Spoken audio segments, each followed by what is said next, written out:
मेरे प्यारे दोस्तों, आप सभी को नमस्कार, प्रणाम। एक बार फिर स्वागत है आप लोगों का इस प्लेटफॉर्म पर। जैसा कि आप लोगों को पहले अवगत करवाया गया था कि हम यूनिट वाइज क्वेश्चन स्टार्ट कर रहे हैं, उसी सीरीज में हमारी ये क्लास है। ये क्लास है बीएससी बीएड सेकेंड ईयर के लिए और पेपर सेकंड की यूनिट है। पेपर सेकंड की यूनिट नंबर 5। ठीक है, तो इस क्रम में हम डिस्कस कर रहे होंगे यूनिट के अकॉर्डिंग। तो जो इम्पोर्टेंट है, ज़्यादा संभावनाएं जिन क्वेश्चन की है, मैं उस क्रम में डालता चला जाऊंगा। आप लोग जैसे जैसे क्लासें आती हैं उसके अकॉर्डिंग इनको तैयार रखिए। बाकी कोशिश ये रहेगी कि आपके पेपर के अकॉर्डिंग क्लासों को अपलोड किया जाए। तो आज हम बात कर रहे हैं बीएससी बीएड सेकेंड ईयर की पेपर जो सेकंड आप लोगों का है, सेकंड पेपर की लास्ट यूनिट 5 नंबर यूनिट। आसान यूनिट है और लगभग कन्फर्म इन के क्वेश्चन है, कौन सा क्वेश्चन कौन से पार्ट में आ रहा होता है। तो पहले मेरी कोशिश ये है कि जो आसान यूनिट है आप लोगों की, वो आप लोगों को पहले तैयार करवा दी जाए ताकि टाइम पे दिक्कत ना आए। और जो यूनिट जिनमें से थोड़ी जैसे 4-5 चैप्टर हैं या ज़्यादा बड़ी यूनिट जो हैं, उनमें क्यों हम लास्ट में बाद में जाके कर रहे होंगे। तो पहले जो आसान पार्ट है उसको लेकर के चल रहे हैं, धीरे धीरे ये सारी चीज़ें हैं। बाकी आप लोगों की सारी यूनिट आ जाएगी पेपर से पहले पहले, टेंशन लेने की बिल्कुल भी आवश्यकता नहीं है। जितना मैटर आपको दिया जाता है पहले उसको तैयार करिए। मैं आप लोगों का ज़्यादा टाइम नहीं लूंगा, एग्जाम का समय है और आप लोग बहुत अच्छे से तैयारी के लगे हुए होंगे, मुझे ऐसी उम्मीद है। आप लोग अपना काम अच्छे से कीजिए और मैं आप लोगों के लिए ये पूरी मेहनत के साथ इस वो कर रहे होंगे। ज़्यादा से ज़्यादा संख्या में जुड़िए और ज़्यादा से ज़्यादा संख्या में इस चीज़ को शेयर कीजिए ताकि आपके दोस्तों तक कि सभी तक ये चीज़ पहुंच पाए। मैं बिल्कुल सीधा यूनिट पे आता हूँ। जो चीज़ें रहेंगी आप लोगों को थोड़ा बहुत समझाते हुए भी चलूंगा, कौन सा क्वेश्चन कैसे करना है आप लोगों को, वो भी मैं बात साथ के साथ बताते हुए चलूंगा। चलिए बात करते हैं पहले 5 जो सेकंड पेपर की, ये यूनिट नंबर 5 है भाई। ठीक है, यूनिट है कृष्णिका वाली, आदर्श कृष्णिका, वो जो चैप्टर है उसकी है।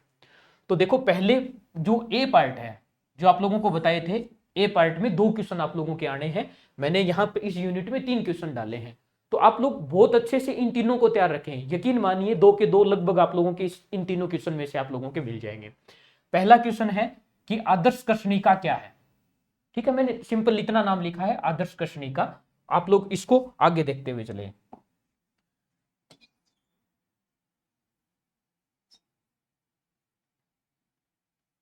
देखिए पहला है, इसका है आदर्श कृष्णिका।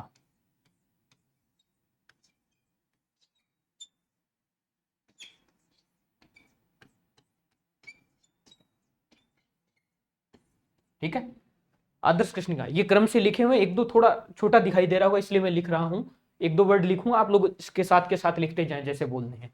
तो आदर्श कृष्णिका के बारे में आप लोग जानते हो, ऐसी कोई भी सतह रहेगी जो आपतित प्रकाश किरण रहेगी, उसको पूरी तरीके से प्रकाश किरण है या एनर्जी जो रहेगी उसको पूरी तरीके से अवशोषित कर लेती है 100%, वो क्या कहलाती है, आदर्श कृष्णिका कहलाती है। तो डेफिनेशन पूछी जाती है कि आदर्श कृष्णिका क्या है। मेरी हिसाब से इसमें कोई दिक्कत नहीं होगी और आप लोगों को अच्छे से इसको डिनोट करना है। आप लोगों को जैसे ये बनाना है, यहां पर मान लो एनर्जी आपतित करवाई जा रही है और एनर्जी के बाद यहां से ऐसे दिखा देना है। तो आप लोगों को पता है कि जो एनर्जी रहेगी, टोटल एनर्जी जो होगी वो क्यों रहेगी, यहां से कितनी परावर्तित होती है, कितनी इस भाग पर अवशोषित होती है, कितनी इस पर पारगमित होती है। तो ऐसी कोई भी सतह रहेगी या ऐसा कोई भी पार्टिकल रहेगा जो पूरी एनर्जी को अवशोषित कर लेता है, तो उसके लिए ए का मान जो होता है वो कितना होता है, 1 होता है।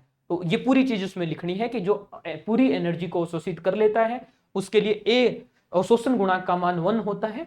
और क्यू अपॉन क्यू एल, ये क्यू ए अपॉन, ये आप लोगों को प्रदर्शित कर देना है, ये बराबर ए के होगा और इसका जो मान होगा आदर्श कृष्णिका के लिए कितना होता है, 1 होता है।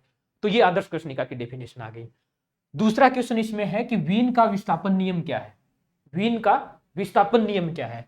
तो वीन का विस्थापन नियम आप लोग जानते हो कि लैम्डा एम का जो मान होगा, मतलब मैक्सिमम एनर्जी के सापेक्ष जो लैम्डा का मान रहेगा वो क्या रहेगा, 1/t के समानुपाती रहेगा। ये रहेगा, इसको डेफिनेशन के रूप में आप लोगों को लिखना है। तो ये वीन का विस्थापन नियम आप लोगों के पास आ जाएगा। तीसरा है इसमें किरचॉफ का नियम क्या है। किरचॉफ नियम तो कृष्णिका के लिए किरचॉफ नियम एक पहला पार्ट तो ये होता है कि जितना जो अच्छा अवशोषक होगा वो उतना ही अच्छा क्या होता है, उत्सर्जक होता है। और इसके लिए पूरी डेफिनेशन लिख के आप लोगों को फॉर्मूले लिखने हैं। तो इस पार्ट में आप लोगों को ये 3 क्वेश्चन याद रखने हैं। एक तो ये कि आदर्श कृष्णिका क्या है, दूसरा वीन का विस्थापन नियम क्या है, और तीसरा क्वेश्चन आप लोगों को इसमें तैयार करना है किरचॉफ नियम क्या है। थोड़ी थोड़ी डेफिनेशन मैंने सभी बताने की कोशिश की है, बाकी आप लोगों के पास नोट्स में अच्छे से लिखी हुई होंगी, उनको तैयार करना है। बी पार्ट के जो क्वेश्चन है उसमें से ये 3 क्वेश्चन है बी पार्ट में। पहला तो है कि स्टीफन बोल्ट्जमान नियम क्या है। स्टीफन बोल्ट्जमान, तो आप लोगों को यह ध्यान रखना है कि E का जो मान होता है वो T⁴ के समानुपाती होता है।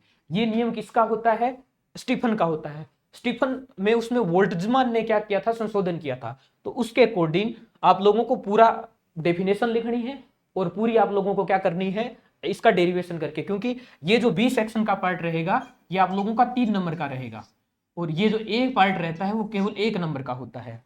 ठीक है।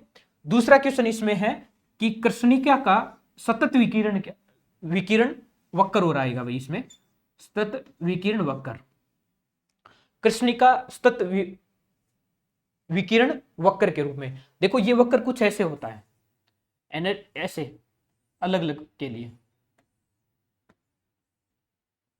ठीक है। जैसे जैसे ये नीचे यहां पर टच होगा, ये लेमडा की वैल्यू होती है, तो इसको लेमडा 1 ले लेना, इसको लेमडा 2 ले लेना, इसको लेमडा 3 ले लेना, ठीक है। तो इसके 3-4 प्रॉपर्टीज होते हैं, तो पूरा तो हम बताएंगे तो बहुत लंबा वीडियो हो जाएगा इसमें। तो आप लोग नोट्स में आप लोगों के पास इसमें लिखे हुए मिलेंगे, बुक में अच्छे से ये लिखा हुआ है।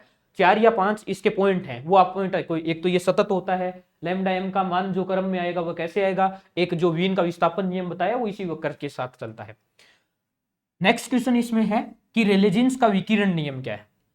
अब देखो इसमें आप लोगों को क्या करना है कि प्लांक का नियम याद करना है। प्लांक का विकिरण नियम जो है उसके साथ ये दोनों तीनों क्वेश्चन तैयार हो जाएंगे और काफी बार ये पक्का क्वेश्चन पूछा जाता है जो सी सेक्शन में इसमें लिखा हुआ है। देखो ये है लास्ट क्वेश्चन जो सी सेक्शन का है, प्लांक नियम क्या है, इसके द्वारा वीन का विकिरण नियम तथा रेलेजिन्स नियम की व्याख्या करनी है। देखो वीन का विस्थापन नियम अलग होता है और वीन का विकिरण नियम अलग होता है। तो प्लांक नियम की सहायता से आप लोगों को क्या करना है, इस रेलेजिन्स के और वीन के विकिरण नियम की व्याख्या करनी होती है। तो ये डेरिवेशन इसमें से पक्का याद कर लेना, ये क्वेश्चन आप लोगों को पक्का मिलेगा सी सेक्शन का। तो इसमें से 2 छोटे क्वेश्चन ये बनते हैं बीच के अंदर कि एक तो वीन का विकिरण नियम क्या है और रेलेजिन्स का विकिरण नियम क्या है। तो ये तो बी सेक्शन में पूछा जा सकता है और ये बड़ा क्वेश्चन पूछा जाता है। और प्लांक नियम क्या है, इसकी डेफिनेशन भी आप लोगों को याद करनी है। अब आप ही को पता है 2 पेज का डेरिवेशन है, 1 पेज में यहां पर हम सोल्व तो करेंगे नहीं, इसलिए आप लोग नोट्स में से इसको अच्छे से तैयार करना है। तो इस पार्ट में ये इतने प्रश्न आप लोगों को याद करना है। मैंने स्टार्ट में ये चीज बताई थी कि ये बहुत आसान यूनिट है, इस यूनिट में से आप पूरे 10 में से 10 नंबर ला सकते हैं। आपको ये 3 डेफिनेशन तैयार रखनी है, ये 3 क्वेश्चन करोगे तो आप 2 ही मान के चलो, ये क्वेश्चन तो दोनों आसान क्वेश्चन है। और रिलीजियंस का जो विकिरण का नियम है वो प्लांक के नियम से भी आ जाता है, तो ये दोनों एक ही क्वेश्चन मान के चल सकते हो। तो यहां हमने 6 और 7 क्वेश्चन डाले हैं। आप ऐसा सोच सकते हो इसमें से 7 क्वेश्चन मैंने लिखे हैं, बनाए हैं, इसमें से ये 6 ही क्वेश्चन बन रहे हैं इसमें से, और ये मान के चलो 6 में से 3 क्वेश्चन आप लोगों को करने होंगे एग्जाम में, पक्के मिलेंगे। बहुत आसान यूनिट है और तो ये तैयार करना है। और नेक्स्ट वीडियो में बहुत जल्द मिलेंगे आप लोगों के इस यूनिट के अलावा।